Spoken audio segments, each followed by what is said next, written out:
Oke, kali ini kita mau bedah satu pesan penting nih, yang kayaknya relevan banget buat kalian Gen Z yang mungkin lagi ngerasa, dunia sekarang kok membingungkan banget ya, dan lagi nyari-nyari arah. Pernah nggak sih ngerasa kayak tersesat gitu di dunia yang perubahannya cepet banget? Penuh konflik, ekonomi nggak jelas. Kalau iya, kamu nggak sendirian kok. Pesan ini emang buat kamu. Oke, pertama-tama kita harus paham dulu nih konteksnya. Kita hidup di dunia yang benar-benar beda sama dunianya orang tua kita dulu. Aturan mainnya udah total berubah.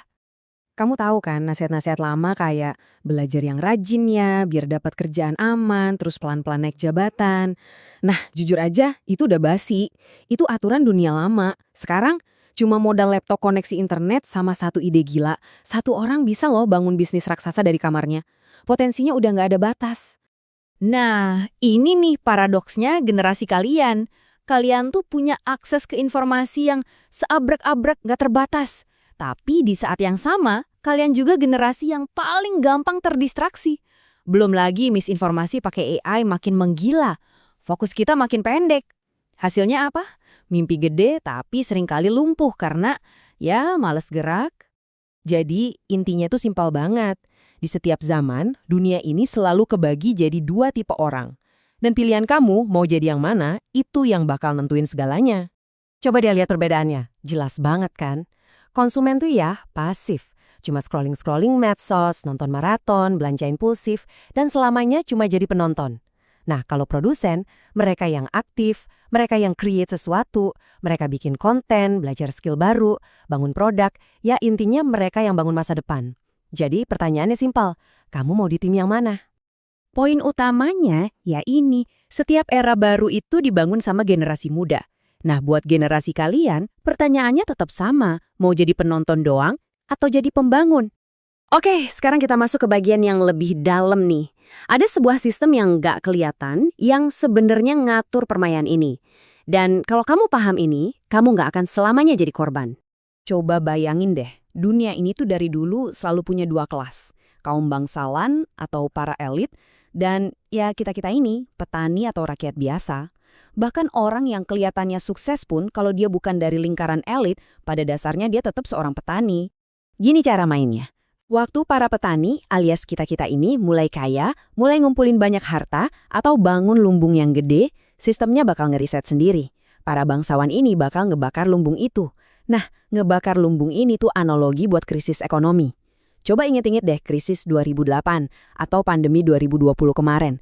Itu tuh momen-momen lumbungnya dibakar, maksa semua orang mulai dari nol lagi. Makanya jangan pernah ngerasa nyaman. Jangan pernah mikir, gue kan kelas menengah, aman lah.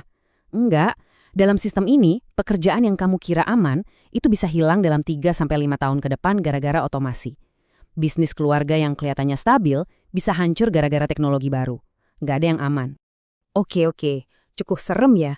Setelah kita paham masalahnya, sekarang kita ngomongin solusinya. Gimana caranya kita keluar dari siklus ini dan mulai bangun lumbung kita sendiri. Coba lihat angka ini, 74,9 juta. Sebanyak itulah jumlah kalian, Gen Z di Indonesia. Kalian tuh bukan cuma generasi paling gede, kalian itu kekuatan yang bakal nentuin arah ekonomi negara ini. Potensinya ada di tangan kalian semua. Nah, buat jadi produsen ada 2 karakter kunci yang wajib banget kamu punya. Yang pertama, kemauan buat kerja keras, lebih keras dari siapapun. Ini bukan cuma soal rajin ya, tapi kerja keras yang benar-benar totalitas. Ini yang bakal bikin kamu jago di bidang apapun.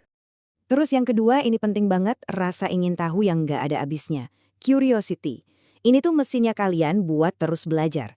Duit itu apa sih? Gimana cara kerjanya? Industri apa ya yang bakal naik daun? Pertanyaan-pertanyaan kayak gini, kalau terus kalian gali, bakal ngasih kalian ilmu dan kebijaksanaan.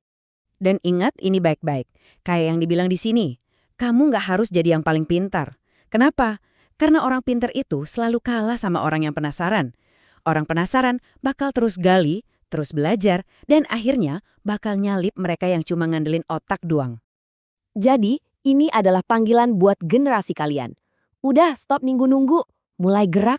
Masa depan itu bukan buat ditonton, tapi buat dibangun. Ini poin yang krusial banget. Berhenti cari-cari alasan. Sistemnya nggak adil. Pemerintahnya gini. Ekonominya lagi jelek. Itu semua di luar kendali kamu. Satu-satunya yang bisa kamu kontrol itu ya diri kamu sendiri.